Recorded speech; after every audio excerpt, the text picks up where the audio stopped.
Well, Emily, it's really rare for an ICE agent to have to fire their weapon on the job, but it did happen yesterday after ICE says two illegal aliens tried to run over their agents with their vehicle while they were trying to arrest them. So this all happened in Colorado Springs after agents from ICE's Denver field office reportedly targeted illegal aliens at a construction site. In a shocking and rare incident, ICE agents in Colorado Springs were forced to open fire after two illegal aliens allegedly attempted to ram them with a vehicle during an arrest operation.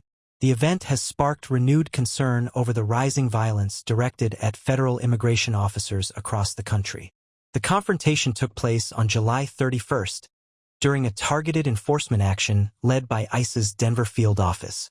Agents were attempting to detain two individuals at a construction site who were suspected of being in the country illegally. But instead of surrendering, the suspects reportedly chose violence. As agents approached, the two men accelerated their vehicle toward them, prompting one officer to fire 3 shots in self-defense. Despite the use of force, the suspects managed to flee the scene. Their vehicle was later found abandoned, and a large-scale manhunt is now underway. Authorities are urging the public to remain vigilant as the search continues.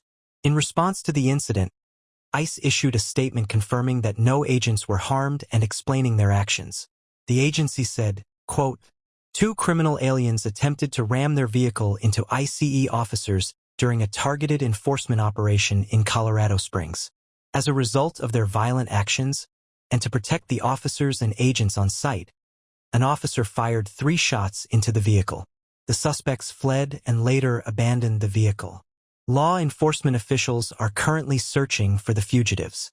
The area surrounding the incident was placed under a temporary shelter-in-place order, while officials assessed the threat and secured the scene.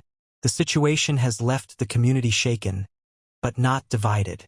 One local resident shared his view, saying, "I'm not against immigration when it's done legally.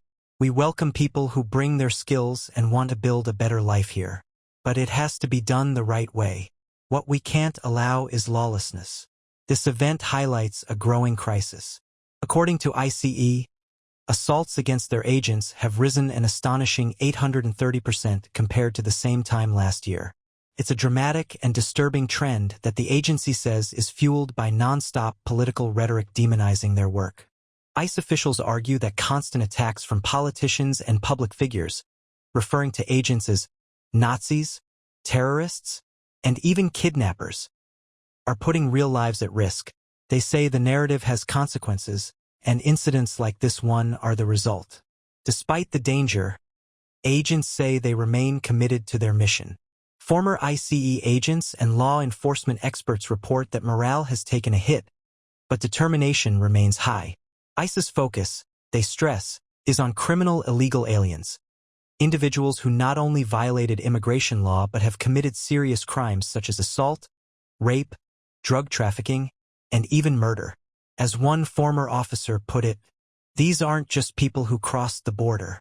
These are individuals with criminal records, repeat offenders who pose a threat to public safety. Our job is to get them off the streets." While reports show that illegal border crossings have slowed in some areas, ICE's mission has shifted inward, targeting criminals who have already entered and embedded themselves within U.S. communities. Experts warn that without proper vetting at the border and stronger interior enforcement, violent criminals will continue to exploit loopholes in the system. Critics of the current administration point to weak border policies and insufficient support for law enforcement. They argue that the failure to address illegal immigration at its core is forcing ICE into increasingly dangerous situations. Meanwhile, some lawmakers are pushing controversial legislation that would criminalize ICE agents for wearing masks during operations, unless medically necessary. Supporters of the bill claim it's about transparency. Critics call it political theater, pointing to the double standards of politicians who hire masked security for their own events while targeting those tasked with protecting the public. Amid the chaos, ICE agents continue their work, often quietly, often thanklessly, pursuing some of the most dangerous individuals in the country.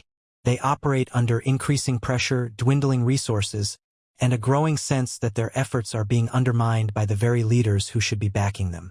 The suspects from the Colorado Springs incident remain at large, but ICE has made it clear they will be found. And if convicted, these individuals could face federal charges, possibly including attempted murder of a federal officer, crimes that carry serious consequences.